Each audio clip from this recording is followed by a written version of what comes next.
¿Aló? ¿Luis? ¿Ok? Hola, ¿cómo están?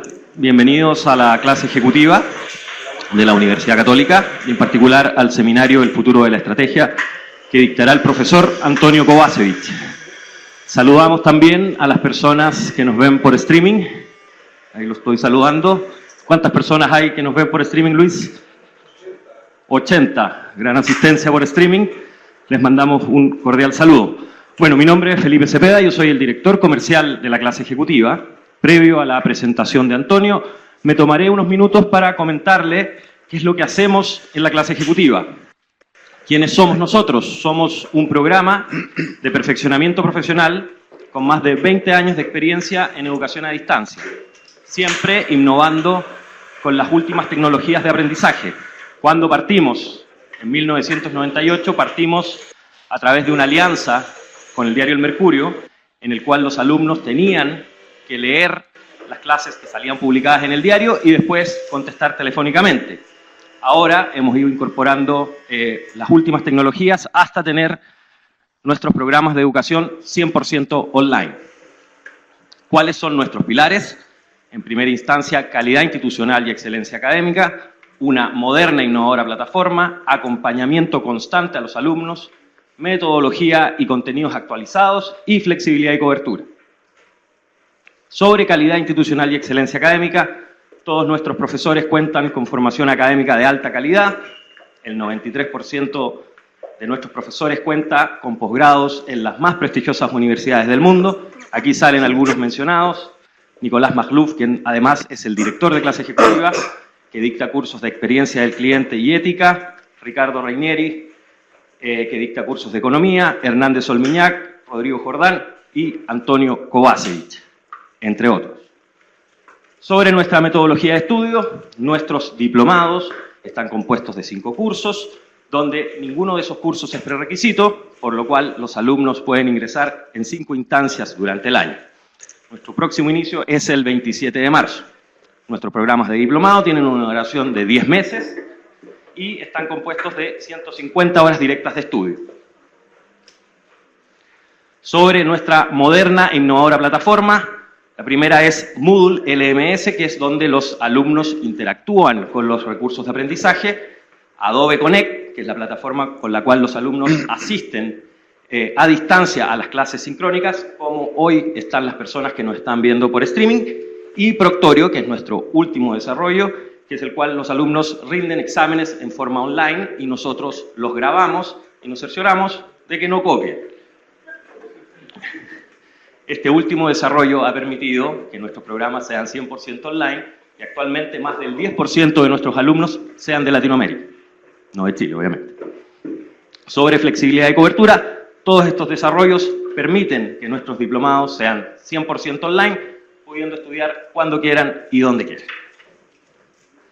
Sobre nuestra oferta actual de diplomados, están divididos en 7 áreas, donde tenemos 35 diplomados y 55 cursos. Actualizamos este año incorporando 7 nuevos diplomados. Las áreas de estudio: área de gestión de operaciones, economía y finanzas, gestión de personas, gestión de la innovación, gestión de marketing y comunicaciones, gestión de negocios y un área de gestión especializada por actividad, donde hay diplomados de áreas de minería, energía, medioambiental, entre otros. Bueno, muchas gracias. Ahora los voy a dejar con Antonio. Les cuento un poco sobre él. Antonio es PhD y Master in Science en Investigación de Operaciones de la Case Western Reserve University. Es ingeniero comercial de acá de la Universidad Católica, profesor titular de la Escuela de Administración y socio director de la empresa consultora Pensum. Como consultor de empresas en estrategia de negocios y Balance Scorecard, ha colaborado con presidentes, gerentes generales y gerentes funcionales en la búsqueda de estrategias y soluciones que aseguren una gestión más efectiva. Los dejo con Antonio. Gracias, Felipe. Solo un recordatorio, profesor. A todos en el ingreso se les entregó un numerito, les pido que lo guarden porque al finalizar la presentación de Antonio vamos a sortear entre ustedes acá presentes y también las personas por streaming un cupo para el curso de estrategia que inicia el 27 de marzo. Guarden el numerito. Bueno, un placer de estar aquí con ustedes en esta charla, en este seminario, donde vamos a hablar un poco sobre el futuro de la estrategia. ¿Qué nos depara la estrategia?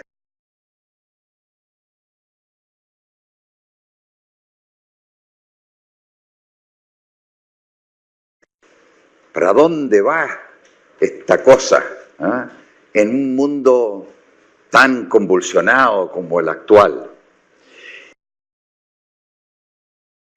Pero quiero partir primero diciéndole que hubieron dos hechos, dos grandes eventos que me marcaron en términos de definir un planteamiento distinto de estrategia mirando hacia el futuro. El primero tiene que ver con mi hija. Mi hija Camila, mi hija menor, egresó hace 1 año y medio aproximadamente de su carrera de diseño. Y yo siempre me intrigué bastante sobre la forma como ella fue trabajando su memoria, su tesis de grado.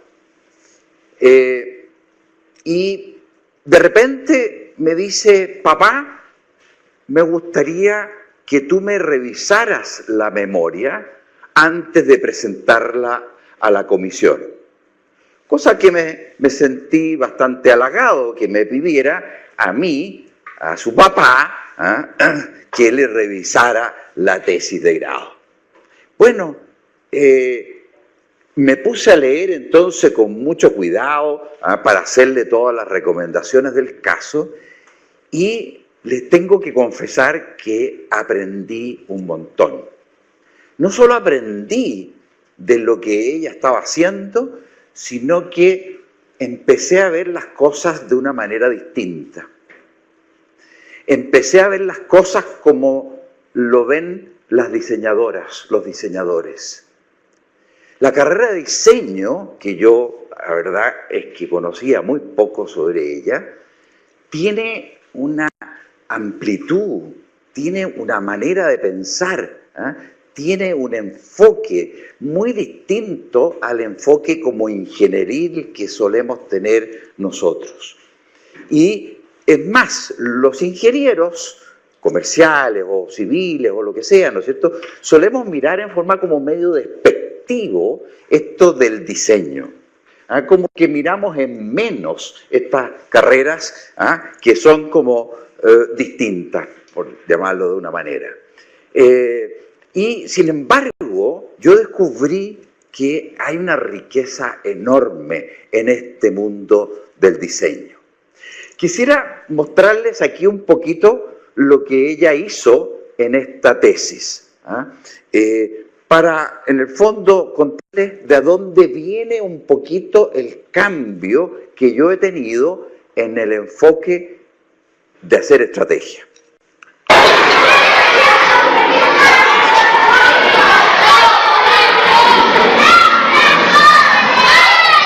Mi hija empezó a investigar cómo comían los niños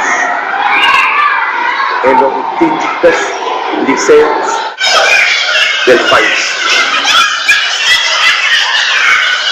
Empezó a darse cuenta que había un problema, de que el niño no estaba comiendo toda la comida, estaba dejando mucho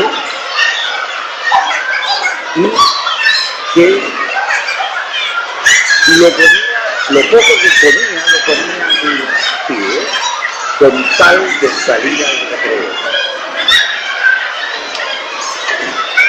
Había como una intención de, en el fondo, salir lo más rápidamente posible de la comida para salir al recreo. Mi hija Camila entonces empezó a trabajar como diseñadora en su proyecto de título en diseñar una nueva bandeja para los niños. Pero lo hizo muy centrado en el niño, en alarizar el niño. Puso a la persona al centro del análisis. Y entonces observó, miró, empatizó con los niños. Fue en reiteradas oportunidades a distintos liceos a ver en el fondo lo que pasaba. Cómo los niños, ustedes se fijaron en el video, distribuían la comida para el lado para que como que diera la sensación de que habían comido.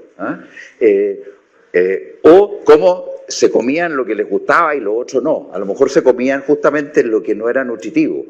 Comían lo que en el fondo les gustaba más, pero no necesariamente lo más nutritivo. Cómo salían rápido, ¿no es cierto? Este niño va saliendo, va comiendo, mientras va a la cola a entregar en el fondo la bandeja para poder salir a recreo. Bueno, y esta fue uno de los prototipos que hizo mi hija. Prototipo, le dije yo, cuando me lo mostró. Sí, papá, prototipo. ¿Y es un prototipo? Le dije yo. Y me contó, es en el fondo un modelo. Un primer modelo o alguno de los modelos que preparó ella antes de finalmente llegar a el producto final, que entre paréntesis no fue exactamente ese, fue un poco distinto a ese. Pero ella entonces empezó a buscar maneras de cómo hacer que la bandeja fuera un instrumento atractivo para el niño. Y que la bandeja, como la que ustedes ven aquí o algo parecido, en el fondo invitara a comer primero lo que era la entrada y después el segundo plato en la medida que esto se abriera. Por lo tanto, lo que yo en el fondo estoy tratando de decirles aquí es que aquí fue cuando yo descubrí, empecé a atar cabos entre el diseño y la gestión de empresas, entre el diseño y la estrategia. Y me empecé a meter en forma cada vez más profunda en esto llamado el design thinking. Design thinking, qué raro el término. Sí, design thinking lo inventó David Kelley, que es el fundador de una empresa consultora norteamericana que se llama IDEO, quien en el fondo dijo que no hay un buen diseño sin pensar. De ahí viene el concepto design thinking, pensamiento en el diseño. No hay un buen diseño sin un buen pensar. En el fondo es una invitación a profundizar el pensamiento a través del diseño iterativo, un diseño que se va construyendo en el camino. Por otro lado, también yo les decía al principio que habían dos elementos que me habían marcado. Uno fue esto de mi hija y el segundo es en el fondo cómo hoy día los cambios que están ocurriendo hoy día en el mundo. Veamos este video. Once upon a time, business as usual was often good enough.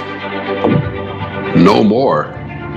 Where we are going, good enough is dead. In a world where everything is connected, where everything is equally excellent, where performance is reaching perfection, there's only one space left to innovate in. you.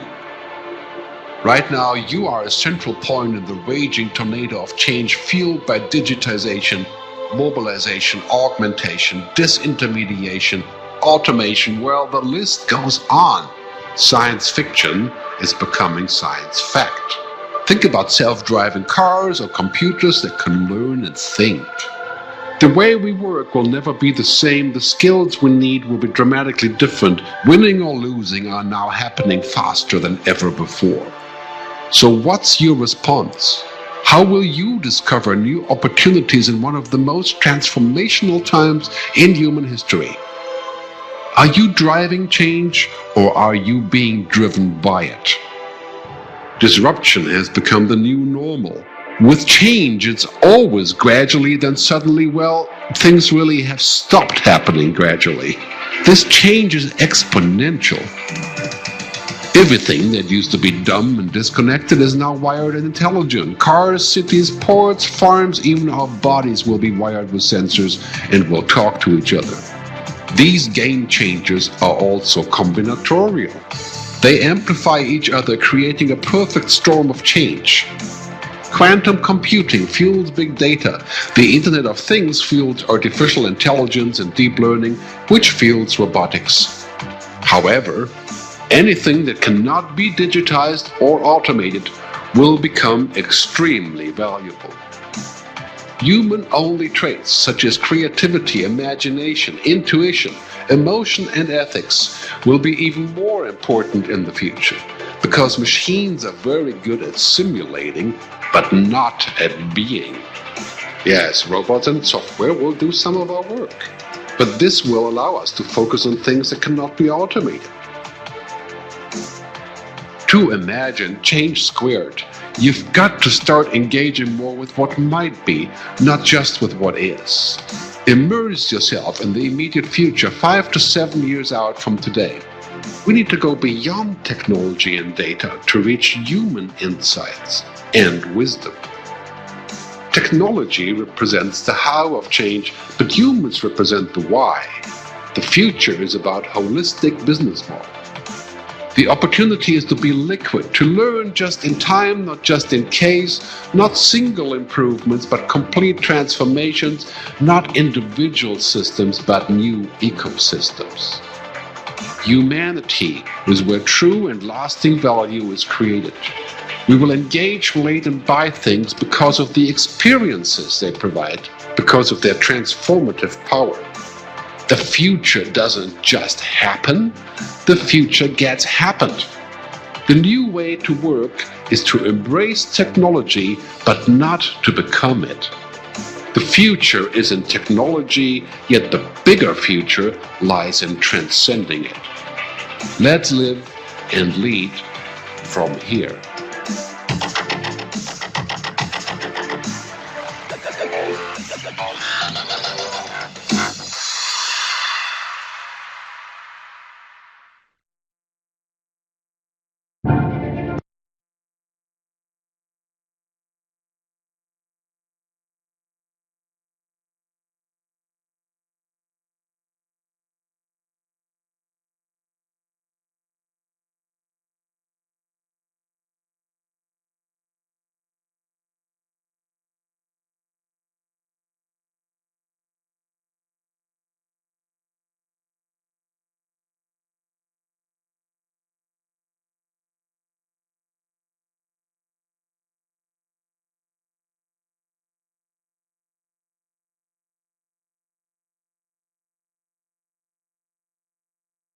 Ahí, gracias.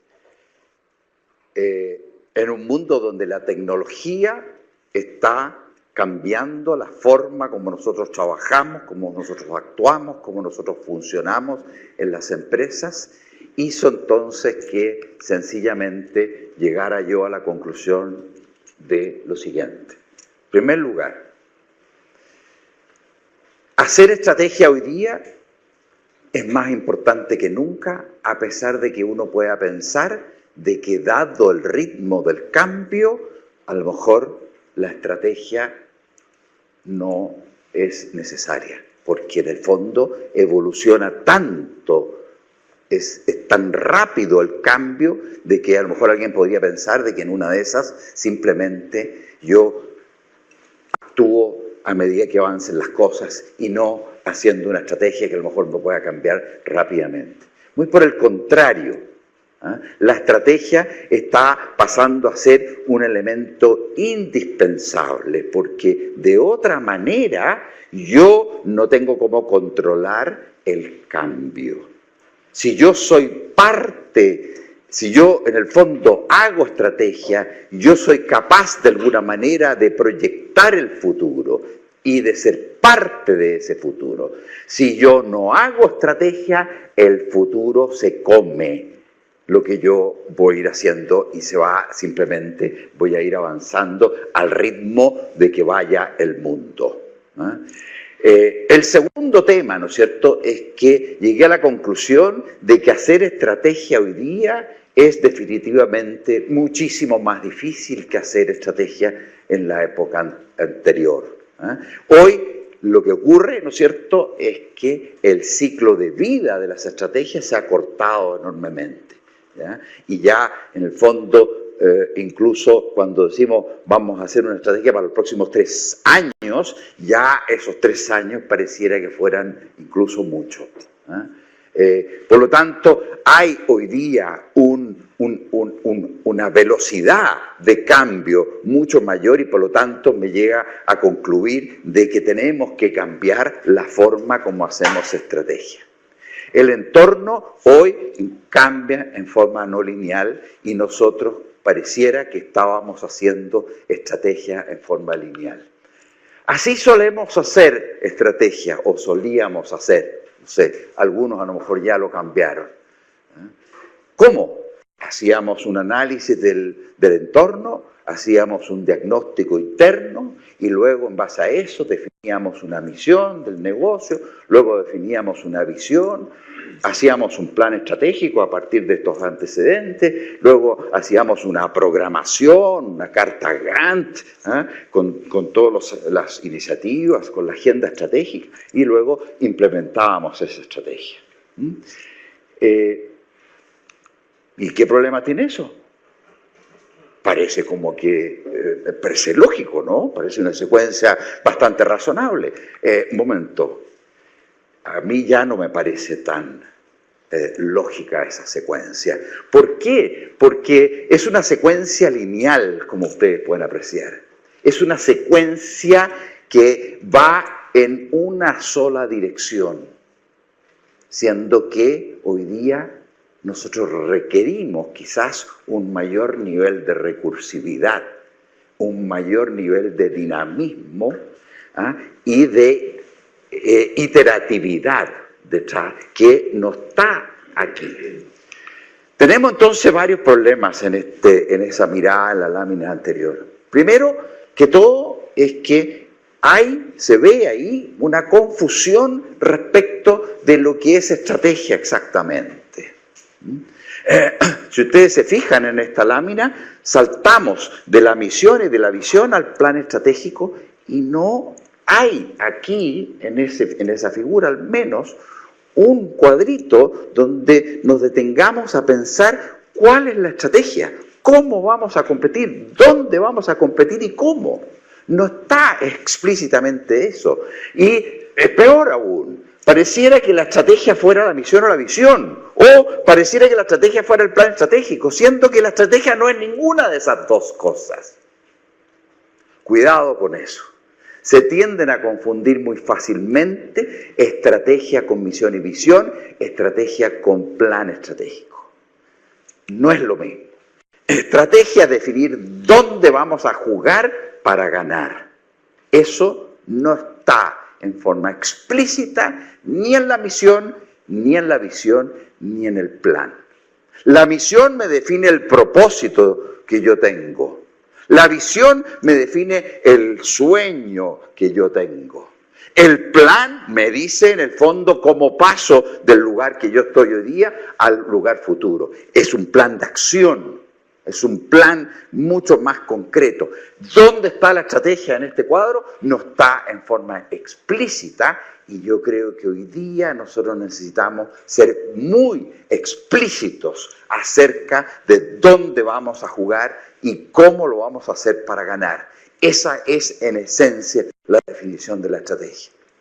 Segundo lugar, decía yo que el proceso que vimos acá, ¿no es cierto?, en la lámina anterior, es tremendamente lineal, siendo que el mundo hoy día ya no lo es. Peor aún también, nosotros solemos como sobreanalizar las cosas. Entonces, ¿qué es lo que hacemos? Armamos todo esto hasta la programación estratégica y aquí vamos al directorio entonces. Y le llevamos todo un análisis cuantitativo financiero de, en el fondo, qué es lo que significa hacer esta estrategia. Y hacemos unas proyecciones y unas matrices y unos cuadros de Excel, ¿no es cierto? Y proyectamos, calculamos el TIR, calculamos el VAN, ¿no es cierto? Hacemos toda esta cuestión, llegamos al directorio, obviamente todo cuadrado, ¿no es cierto? Al directorio ya llegamos con esa cuestión, y el directorio dice, qué bueno, ya échenlo a correr, ¿no es cierto? Vamos adelante con eso, y a los 6 meses volvemos al directorio, con la cola entre las piernas, ¿no es cierto? Así bien, diciendo, oye, ¿sabes qué más? Resulta que lo que calculamos no era exactamente. ¿Y por qué no era? No, porque, mira, es que aquí había un supuesto detrás que no se cumplió. Bueno, pero ¿por qué no me dijiste? No, si te lo dije, pero es que en realidad tú no me escuchaste bien porque te fuiste al van directamente. Pero, en fin, ¿qué es lo que ocurre entonces? El mundo no es tan lineal. Lo que nosotros tenemos que hacer, ¿no es cierto?, es hacer pequeños saltos. Y esos pequeños saltos o esos pequeños prototipos, al estilo de lo que hacen los diseñadores, testearlos en el mercado para ver qué es lo que pasa con eso, para luego sacar de ahí información que nos permita retroalimentar nuestro análisis financiero. Pero no, en el fondo, dar un tremendo salto hacia adelante con una proyección financiera a 3 a 5 años, ¿no es cierto? Cuando nadie sabe hoy día qué es lo que realmente va a ocurrir. El mundo es muy dinámico hoy día, es muy complejo hoy día, intervienen numerosas variables y por lo tanto yo no puedo actuar de la misma manera como en el fondo a lo mejor actuaba en la era industrial, donde las cosas eran bastante más estables, bastante más tranquilas. Entonces, en general, estos procesos suelen ser no solo sobreanalizados financieramente, sino que además suelen ser tremendamente largos. Procesos extremadamente más largos de los que realmente debiéramos hacer nosotros. Debiéramos cortar los pedazos de los procesos de reflexión estratégica, los procesos de planificación estratégica, los debiéramos hacer más cortos y más rápidamente implementados, de modo tal de que podamos ir haciendo algo más iterativo. Bien, el último tema, ¿no es cierto?, es que yo creo que, acompañado a lo anterior, hoy día seguimos usando metodologías que a mi juicio están un poquito pasadas de moda. Seguimos usando, por ejemplo, el modelo de Porter, el modelo de las 5 fuerzas de Porter. Pero no nos damos cuenta de que cuando Porter armó el modelo de las 5 fuerzas para analizar la atractividad de una industria, las cosas no eran como son hoy día. Hoy día, si ustedes me preguntan en qué industria está Amazon, los pondría seguramente, me pondrían a mí en un aprieto, para definir en qué industria está exactamente Amazon. No se sabe exactamente. Entonces, y así está ocurriendo con muchísimas industrias en que no sabemos si es que están en la industria manufacturera, están en la industria de los servicios, están en la industria de la tecnología, ¿en qué industria. Lo que ocurre es que las industrias hoy día se han ido fusionando. Por lo tanto, si yo quiero hacer un análisis de las 5 fuerzas de Porter, me tengo que meter en una industria necesariamente, cosa que no lo tengo claro. ¿En qué industria realmente tendría que hacer ese análisis? Entonces, hay hoy día, creo yo, tenemos que cambiar la forma de pensar estratégicamente. Tenemos que cuestionarnos las maneras como estamos usando las metodologías y el tipo de metodologías que tenemos. Nosotros llegamos finalmente a armar una cosa así. Dijimos, esto tiene que dar la sensación de ser un circuito, de ser un ciclo. En el lado izquierdo de la figura es donde está fundamentalmente las partes o las fases que tienen que ver con la definición de la estrategia. Y en la mano derecha de la figura está más bien lo que podríamos decir caen más en el ámbito de la implementación de la estrategia. Sin embargo, quisimos dar la sensación de que de alguna manera también esto como que este lado, el lado izquierdo invade al lado derecho y el lado derecho invade al lado izquierdo. Porque estos dos elementos que por lo general han estado siendo analizados como dos cosas totalmente independientes, hoy día se están juntando cada vez más. La estrategia en cuanto a su definición y por otro lado la implementación o la ejecución de la estrategia. Bueno, echemos una mirada a los distintos pasos que están aquí involucrados para que vayan viendo un poquito cómo nosotros nos imaginamos esto hoy.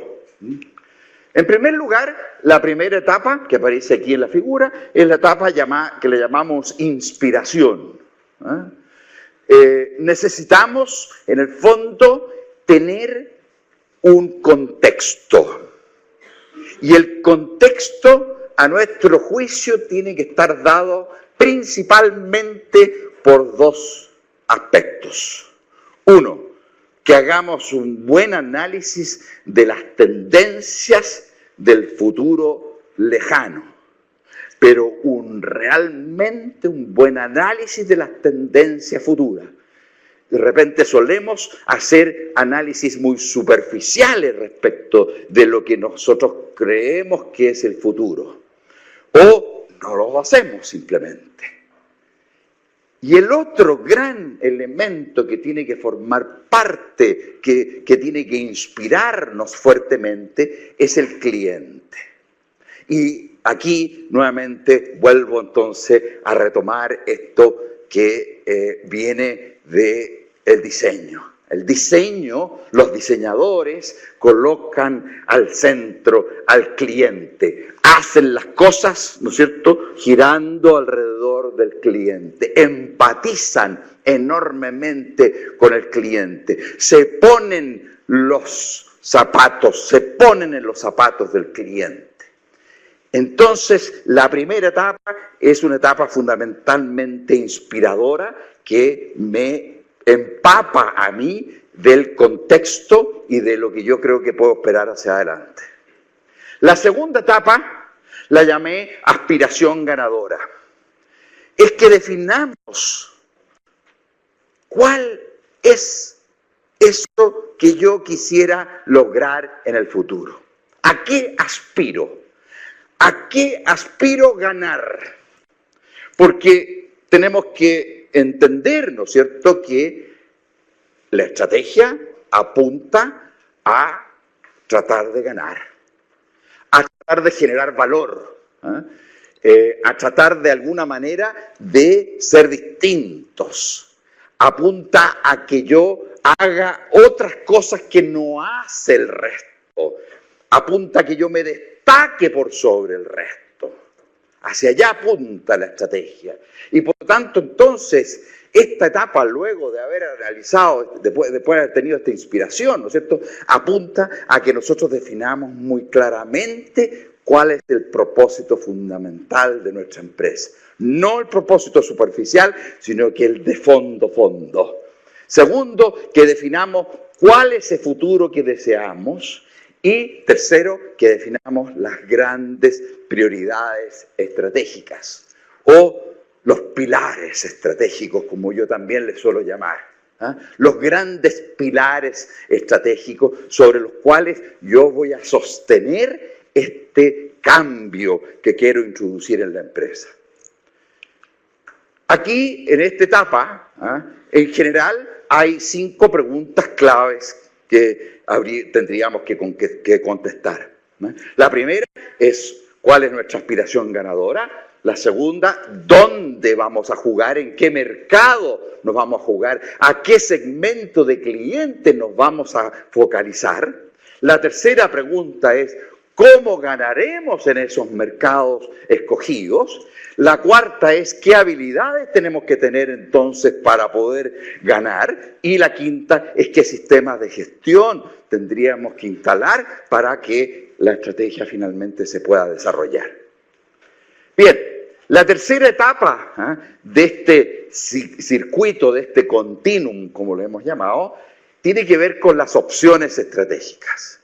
Estrategia tiene que ver con plantear diferentes opciones. Es decir, tiene que ver con generar distintas alternativas de dónde jugar.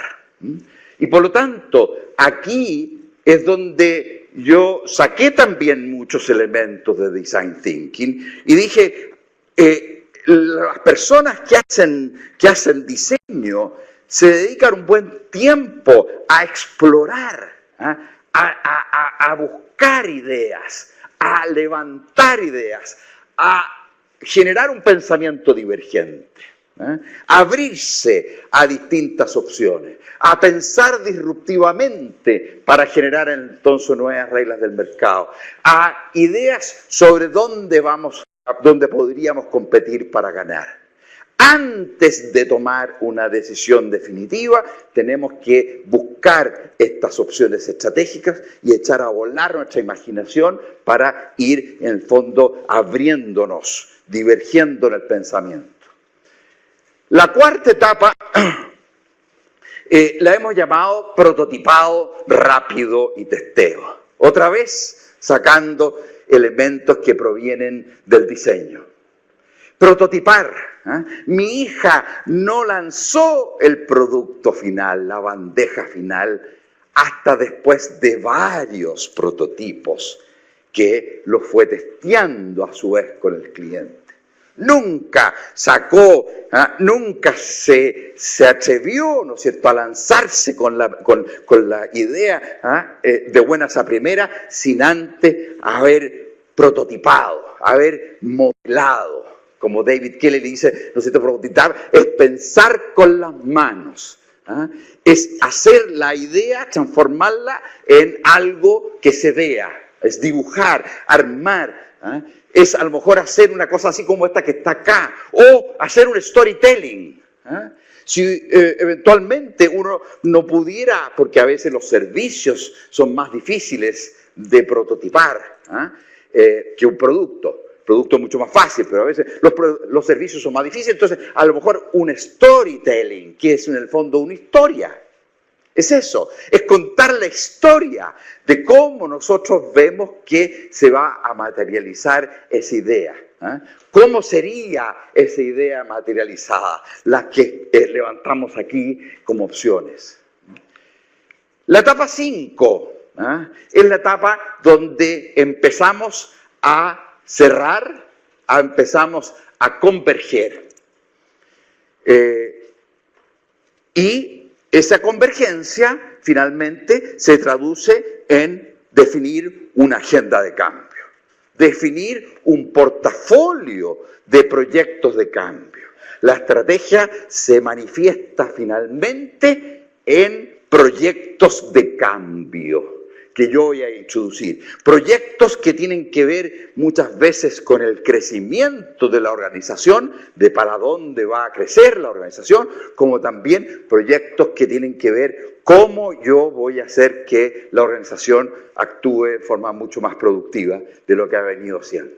Bueno, una manera que yo he usado para esta convergencia es plasmar todo esto en un modelo de negocios o en un canvas, como el que aparece aquí, que proviene de Osterwalder, quien armó este concepto del canvas. A mí me ha servido muchísimo como para aterrizar esto y armar una agenda de cambio alrededor de algunos de estos elementos que están aquí en el canvas, en una nueva propuesta de valor, por ejemplo, o en un conjunto de alianzas que voy a tener que realizar yo para poder, en el fondo, satisfacer esa propuesta de valor, o eventualmente, ¿no es cierto?, en maneras distintas de fidelizar a nuestros clientes. En fin, esas son posibilidades.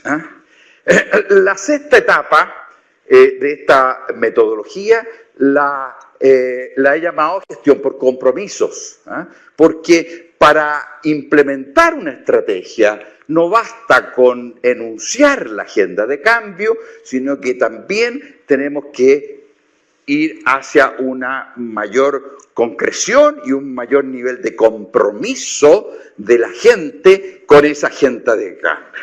Y aquí entonces la idea es básicamente traducir esos proyectos en compromisos concretos, en conductas concretas, que sean relativamente simples, con reglas, con principios, con prácticas, que a su vez tengan indicadores, promesas, prácticas e indicadores que aterricen. El problema que muchas veces tiene la implementación de la estrategia es que queda muy abstracta, queda muy en el aire y no baja, no aterriza a cosas, ¿no es cierto?, más reales, que son las que está viviendo la persona que está operando en una organización. Bien, luego, entonces, lo que debiéramos hacer nosotros es, tratando nuevamente de incursionar en esto del diseño e incorporando conceptos de agilidad, es hacer implementación piloto. ¿Por qué? Porque de alguna manera aquí a nosotros lo que nos interesa es fallar temprano, pero fallar barato. No bajo el concepto lineal que ilustrábamos hace unos minutos atrás, en el cual yo hacía todo un análisis y lo llevaba al directorio, ¿no es cierto? El directorio lo aprobaba y me lanzaba, ¿no es cierto?, con eso, sino que más bien lo que tenemos que ir haciendo es, como decíamos, hacer implementaciones de a poco. Vamos de a poco haciendo, conformando pequeños pedazos de lo que es el proyecto estratégico e ir probando qué es lo que pasa con cada uno de ellos. Y aquí, en el fondo, lo que he hecho yo es traer metodologías que hoy día se usan extensamente en el mundo de las tecnologías de información. Hoy día, en general, las áreas de desarrollo, en el mundo de las tecnologías de información usan metodologías que le llaman tipo Scrum, que en definitiva son equipos más pequeños, multidisciplinarios, que abordan un pedazo del proyecto en forma específica en un tiempo limitado de tiempo. Se le da un tiempo específico, limitado, para que terminen un producto y acto seguido entonces puedan decir, esto funcionó, sigamos vamos con el siguiente, vamos con el siguiente, vamos con el, y así vamos en el fondo en un proceso iterativo. Bueno, finalmente la última etapa de este ciclo se llama aprendizaje y extrapolación. Esta es la instancia donde se recoge el aprendizaje recibido en estos scrums o en estas implementaciones pilotos, se recoge qué es lo que falló, por qué falló, y se retroalimenta para ir en el fondo luego entonces extrapolando a el resto de la organización o a otras en el fondo proyectos o a otros pedazos de un mismo proyecto. Aquí entonces básicamente es importante medir qué es lo que pasó, detectar cuáles son las causas raíces de las desviaciones y actuar sobre las acciones que van a corregir las desviaciones. Bueno, con esta lámina termino y voy a dejar espacio para que las consultas que pudieran existir, las dudas que pudieran tener. En el fondo, ¿qué es lo que tratamos de hacer aquí? Dijimos, tenemos un mundo que está cambiando y seguimos usando metodologías, enfoques y maneras de pensar que probablemente obedecen más a una era distinta a la actual. Y no hemos cambiado.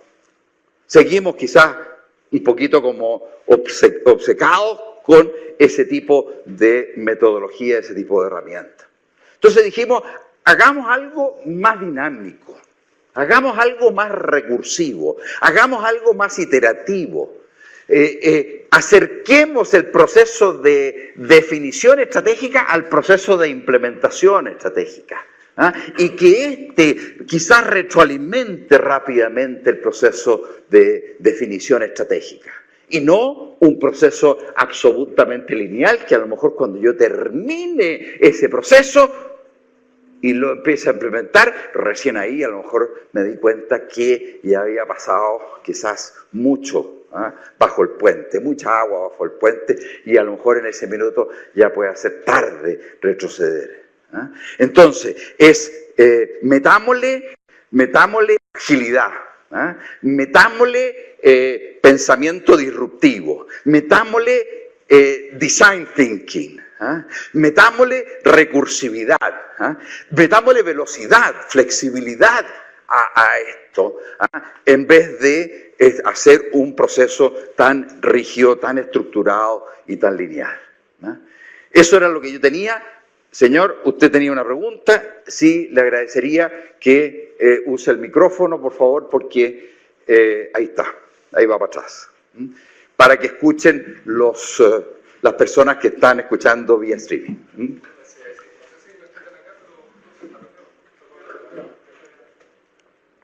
¿Ahí sí? ¿Ahí sí?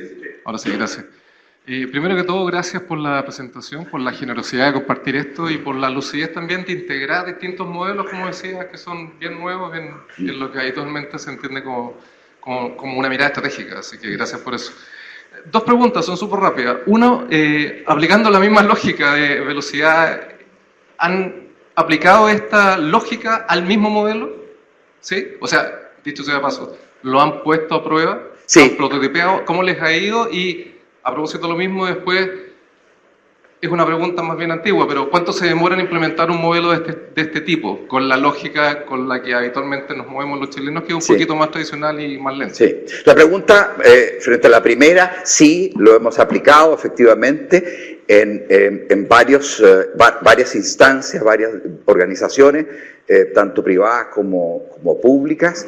En el sector público, por ejemplo, interesante que hemos aplicado esta metodología a nivel de lo que es ciertos servicios públicos para, en el fondo, cambiar la forma de atender, la forma de hacer las cosas, con resultados bien, yo diría, interesantes.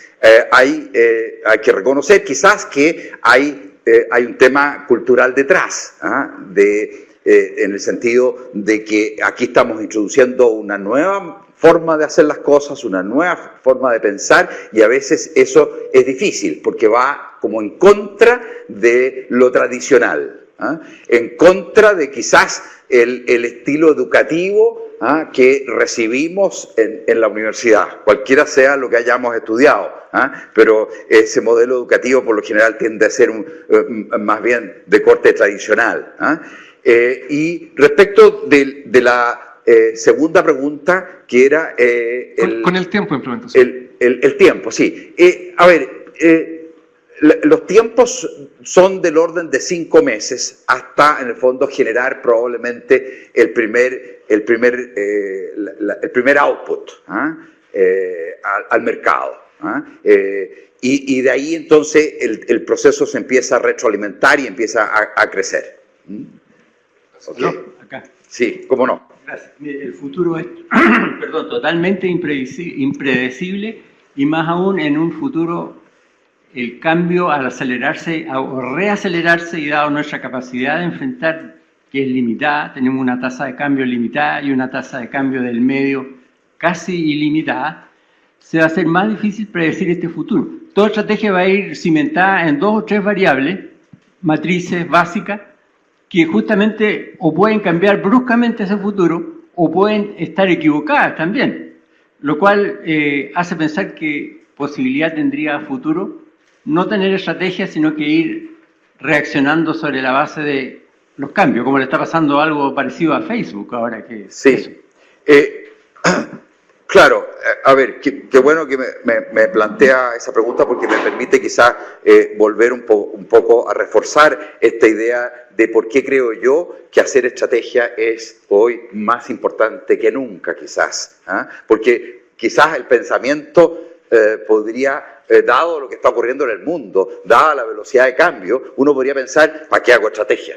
¿No es cierto? ¿Para qué hago? Simplemente me voy moviendo, voy avanzando a medida que las cosas funcionen, a medida que el mundo cambie. Sin embargo, la gracia que tiene hacer estrategia es que me permite visualizar ese futuro en forma más concreta, en forma más, en el fondo, tangible. Me permite eventualmente adelantarme a ese futuro. Me permite eventualmente ser parte de ese futuro. Porque como no sabemos exactamente por dónde va a ir el cambio finalmente, más vale que esté dentro que esté fuera. Que si estoy fuera y no hago estrategia y me dejo llevar por la corriente, por los cambios, al final no tengo ninguna posibilidad yo de ser parte de ese futuro. En cambio, de esta otra manera, al hacer estrategia, yo, si lo hago bien, y si me repienso lo que está ocurriendo, y si visualizo dónde están las tendencias, eventualmente yo puedo ser parte de ese cambio. Entonces, la estrategia me da ese marco, me da esa visión de futuro, me da esa perspectiva, que la voy a tener que cambiar, por supuesto. Y por eso, entonces, le tenemos que dar dinamismo a la estrategia. No puede ser una camisa de fuerza, no puede ser una cosa lineal, ¿no es cierto? No puede ser una roca, sino que tiene que ser una cosa, en el fondo, que tenga movilidad, que tenga flexibilidad, pero dentro de un marco que yo haya definido. Sobre hacia dónde tengo que ir en el futuro. Por favor. Hola, ¿qué tal? Hola. Gracias por la organización, la invitación. Yo tengo una pregunta, y no sé si se escucha bien, porque yo me escucho pésimo.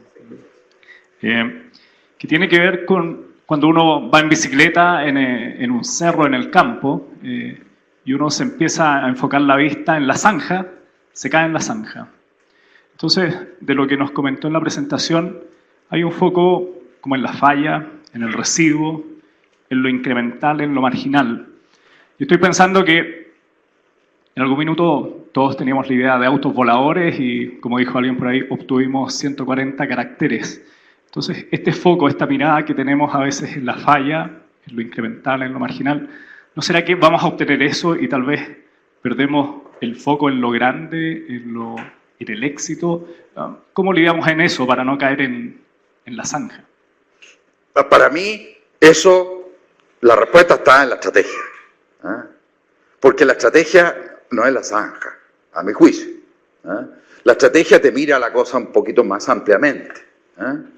Te dice, mira, en el fondo, esto tiene que avanzar en esta dirección. Estos son mis grandes pilares o focos estratégicos en los cuales me voy a concentrar. Me tengo que concentrar en esto porque yo ya vi que el mundo avanza en esa dirección y por otro lado el cliente también, si me pongo los zapatos de él, está queriendo tales y tales cosas. Entonces, para mí, justamente esa mirada amplia, no de la zanja, sino que la mirada más lejana es justamente lo que te entrega la estrategia, o lo que te debiera entregar la estrategia. ¿Alguien más? Por acá, porque sí, el micrófono está.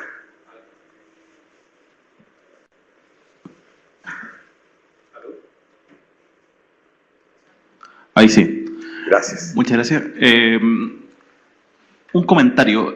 Cuando uno habla al principio de la visión de futuro, ¿no debería estar también enfocado en que más que ver qué nos depara el futuro, sino a nivel estratégico cómo crear futuro?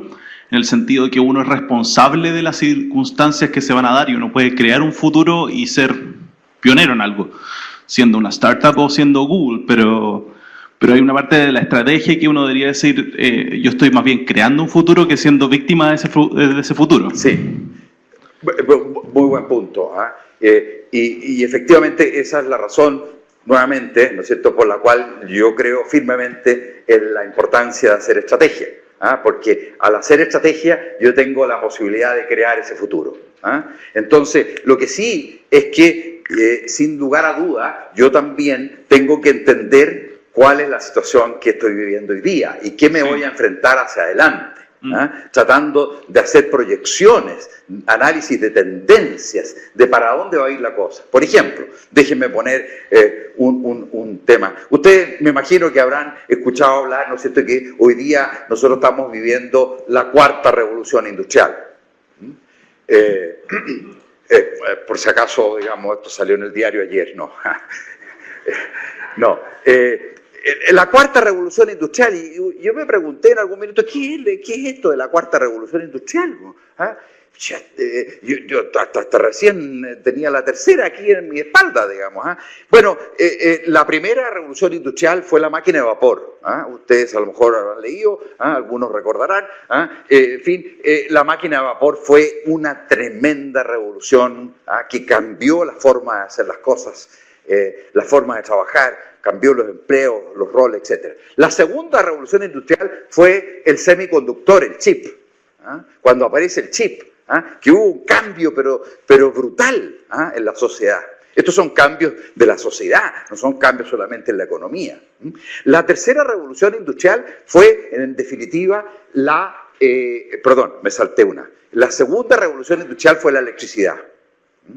Fue la electricidad, la máquina de vapor, la primera, la segunda la electricidad, el tercero el chip, y la cuarta revolución industrial es lo que se le ha llamado, en el fondo, la inteligencia artificial, o, en definitiva, la conjunción de tecnologías que hasta hace poco estaban disponibles, pero no integradas entre sí, la robótica, la inteligencia artificial, el análisis de datos, lo que es en el fondo el Internet de las cosas, etcétera, etcétera, etcétera. Entonces, volviendo a tu pregunta, ¿qué es lo que digo yo? ¿Quién sabe realmente en las empresas qué es la cuarta revolución industrial? ¿Se han detenido a pensar cuál es el impacto de la cuarta revolución industrial en sus empresas realmente? O, mejor aún, ¿se han detenido a pensar cómo sacarle provecho? ¿Cómo sacar las oportunidades que hay detrás de la inteligencia artificial? No, la respuesta es que la gran mayoría de las empresas no hace ese ejercicio. Entonces, es bidireccional. Por un lado, yo tengo que hacer esa proyección, tengo que hacer ese análisis de tendencia, tengo que estudiar qué es lo que pasa y qué implicancias tendría para la empresa, pero por otro lado, yo también tengo que soñar ese futuro y a partir del futuro retroceder hacia atrás y ajustar la empresa para conseguir ese futuro. Por favor.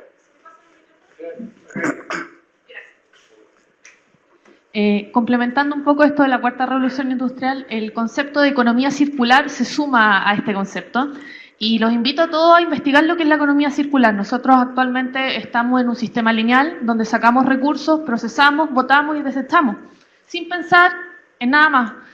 Muchos de nosotros reciclamos en nuestras casas y consideramos que tal vez eso es solo una medida.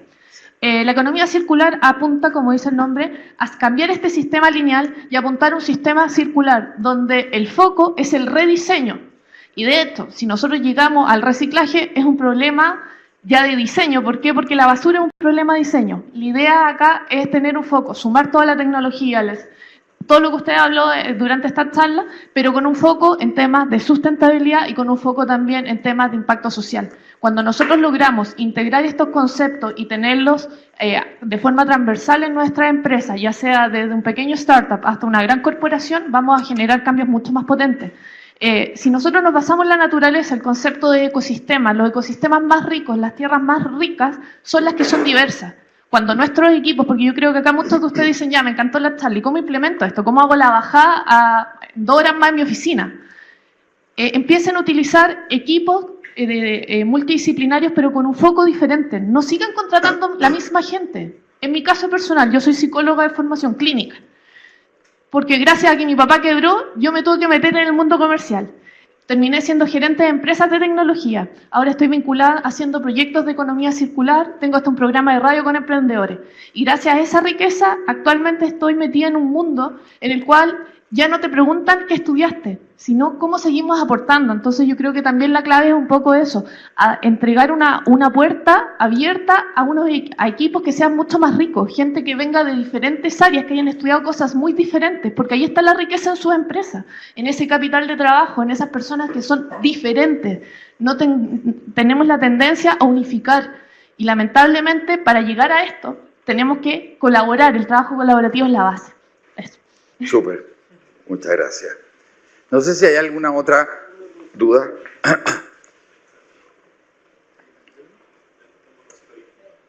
Sí, déjalo prendido nomás. Sí, por una. Ahí está. Me falta algo respecto de la participación en la definición de la estrategia. ¿Qué se puede hacer, digamos, para definir un cambio, ¿cierto? Una estrategia para un cambio y definir quiénes participan en la definición. Sí. Y eso me gustaría... Sí. Bueno, yo creo que la respuesta va a depender del tipo de empresas que tengamos al frente.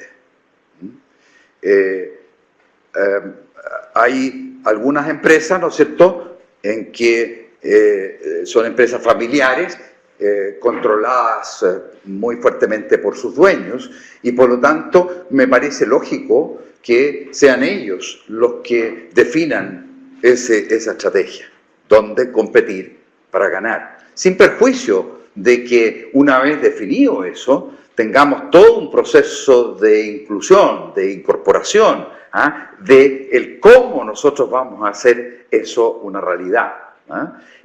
Creo que esta metodología de alguna manera en el fondo al hacer equipos y hacer un trabajo más interdisciplinario y en el fondo abrir la generación de ideas, etcétera, hace esa labor.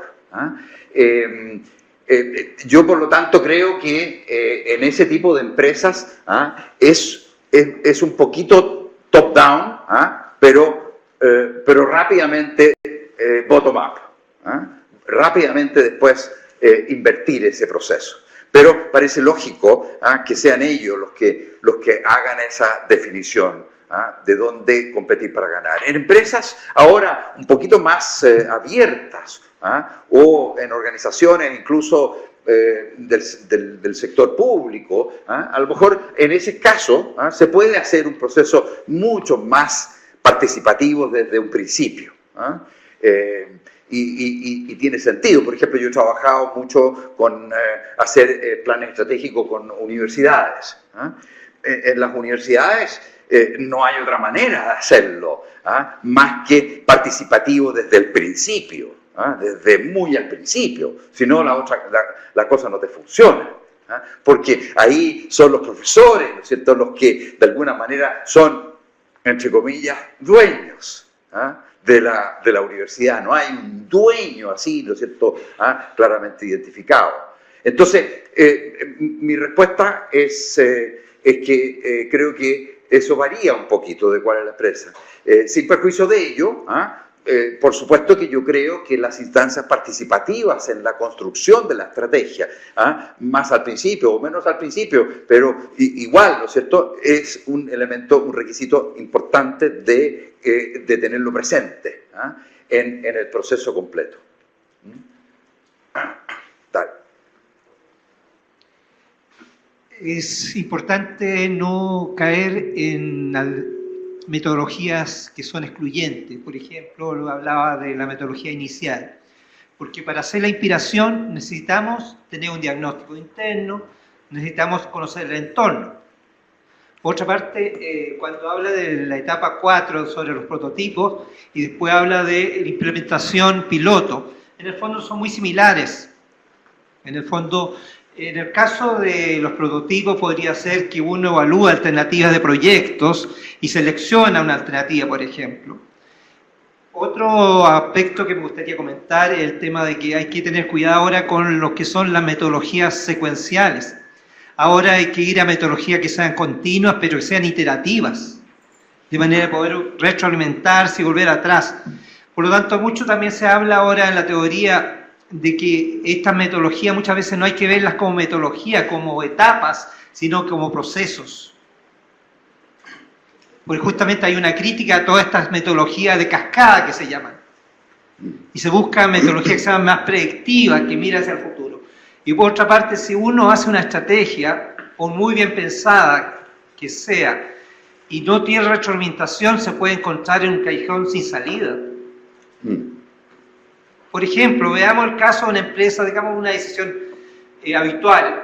¿Lo hago o lo compro? Decido comprar. Por lo tanto, me deshago de mi infraestructura productiva. Y después, en el mediano plazo, encuentro que esa alternativa no es viable o mis clientes no valoran esa producción. Quedo en la quiebra.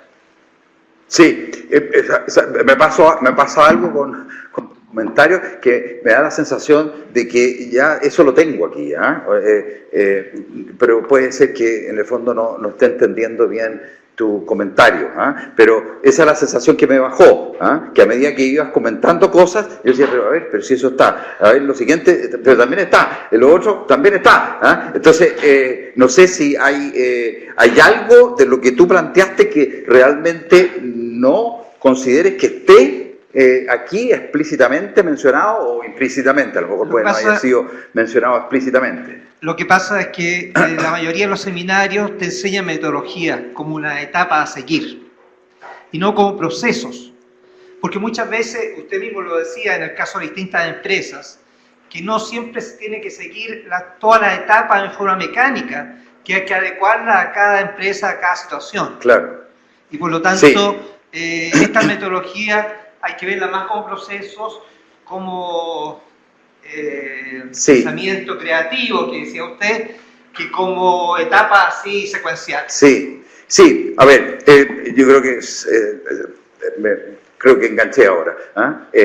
Lo que yo visualizo es que efectivamente durante muchos años hemos venido viendo que la estrategia es como un evento,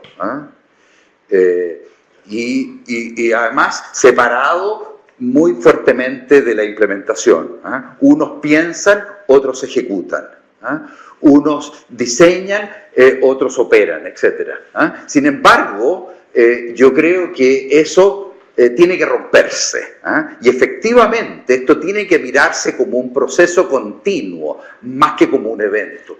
Esto incluso da la sensación de que no terminara nunca. Y por un lado es malo, porque puede alguien pensar, bueno, y esta cuestión en el fondo, ¿qué? No tiene fin, pero por otro lado es bueno en el sentido de que justamente la mirada que se le quiere dar es que esto es un proceso que está continuamente en retroalimentación, continuamente en proceso de cambio, y que junta la definición de la estrategia, el diseño estratégico con la ejecución estratégica. Lo junta no para para en el fondo hacer esto, en el fondo no para ahorrar papel, sino que en el fondo lo junta para que estos sean sinérgicos, estos dos elementos. Y pueda yo, en el fondo, a medida que vaya diseñando estrategias, las vaya implementando y a su vez esto vaya retroalimentando la estrategia. Ese fue un poco el sentido que hay detrás. Por eso mismo no puede terminar. Tiene que ser un proceso continuo. Es un proceso durante toda la vida de la empresa. Así es, efectivamente. ¿Uno se puede repetir el plato con preguntas? ¿Te refieres a hacerme de nuevo la misma pregunta? No. Yeah. Bueno, esta sería la última porque sí, ya estamos en la hora. También fui un poco mal educado porque no me presenté. Soy William Baeza. ¿Qué tal, William? Muy bien. Respecto de algo que hablamos antes de motivar este modelo, mencionó Porter.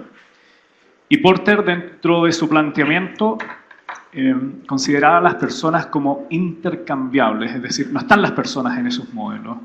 Y acá aparecen componentes de, por ejemplo, gestión de compromisos, implementación de pilotos, aprendizaje, y me da la impresión que eso implica en muchas empresas que están naciendo, que ya están establecidas, cambio. La gestión del cambio, la administración de ese cambio, que involucra implantar este tipo de estrategias, ¿cómo lo visualiza usted? Puesto de otra forma, ¿dónde están las personas en este modelo? A ver, las personas no necesariamente están en la gestión de cambio,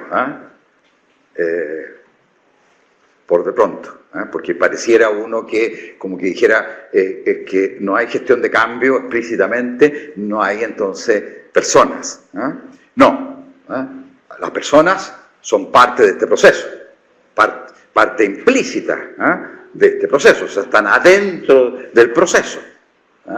Y la gestión de cambio, yo la verdad es que he ido evolucionando con el tiempo con la gestión de cambio.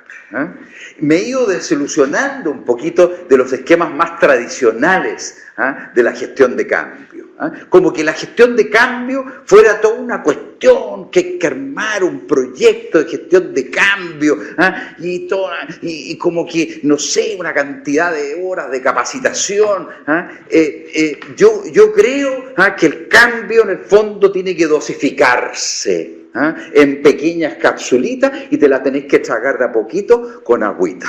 De a uno. Cada capsulita de a poquito te la vais tragando. Y de esa manera, ¿no es cierto?, es la mejor forma de gestionar el cambio.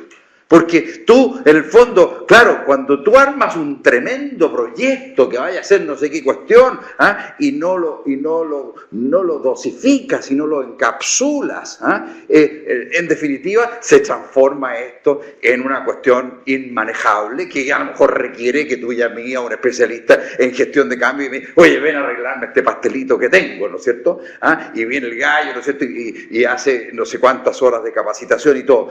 Pero en el fondo pensemos distinto, pensemos diferente y a lo mejor metamos este concepto de la gestión de cambio desde un principio, trabajando muy, en el fondo, recursivamente y muy cíclicamente para ir avanzando en dosis controladas, en dosis con riesgo controlado, riesgo no solamente financiero, sino que riesgo también humano. Pero de esa manera yo lo voy controlando. Bueno, les agradezco muchísimo la atención. Y espero verlos en el curso o en el diplomado, no sé, ojalá lo pudieran tomar para que siguiéramos conversando este tema tan apasionante. Felipe. Muchas gracias, profesor. Espero que les haya gustado la presentación de Antonio.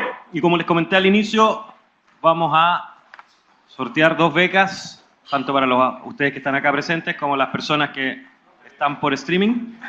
Espero que tengan el numerito, que lo hayan guardado. Si se les perdió... ¿Yo puse mi número o no? No. Esto es para... ¿El primer número es para? Acá presencial. Para... ¡Tarán! Es el 22. Adelante, por favor. Un aplauso. Qué tipo más suertudo. Claro. Una fotito. Aquí.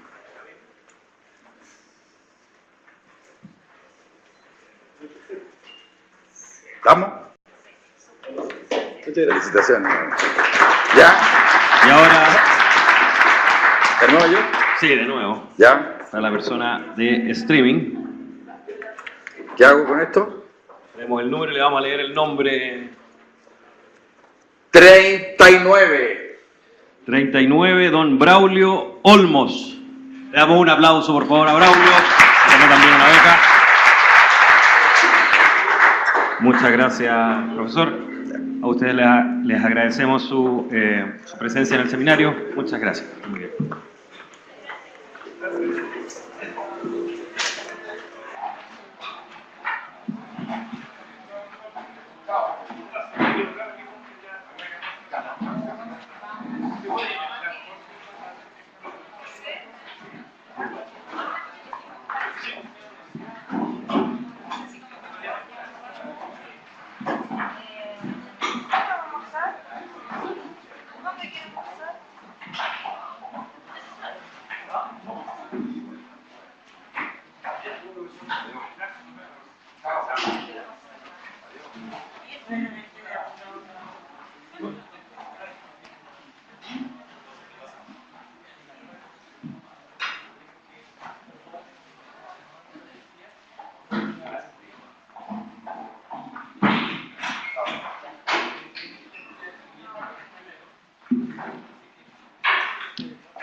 Ya, tu nombre. Bueno, llamado más a la Isa, que estaba con la...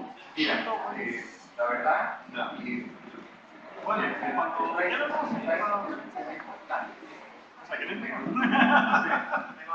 también de poder, como que de repente narrando, o sea, como que trabajo como de noche, entonces... Ya, el horario, la